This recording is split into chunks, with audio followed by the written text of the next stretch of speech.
Salabatpura police સ્ટેશનમાં વર્ગ 3ના head constable Nathubhai Bhavanbhai ચૌધરીએ લાંચની રકમ અબ્દુલ ગની સરદારભાઈ શેખને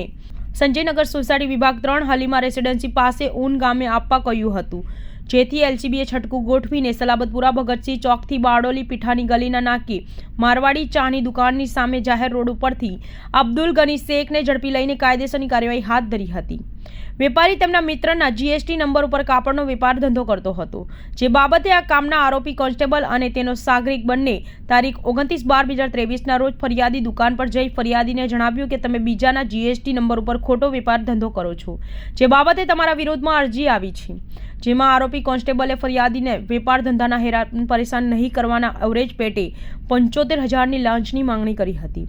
જે લાંચની રકમ આરોપી અબ્દુલ શેખને આપી દેવા જણાવ્યું હતું। જે લાંચની રકમ ફરિયાદી આપવા માંગતા ન હોય અને ફરિયાદીએ એલસીબીનો સંપર્ક કરી ફરિયાદ આપી હતી। ફરિયાદીના આધારે લાંચના છટકાનું આયોજન કરતા આ કામના આરોપી અબ્દુલ શેખને લાંચના છટકા દરમિયાન ફરિયાદી સાથે હેતુલક્ષી વાતચીત કરી લાંચની રકમ ₹75,000 સ્વીકારી સ્થળ પર પકડાઈ ગયા હતા, જ્યારે સ્થળ ઉપર હાજર મળી આવ્યો ન હતો।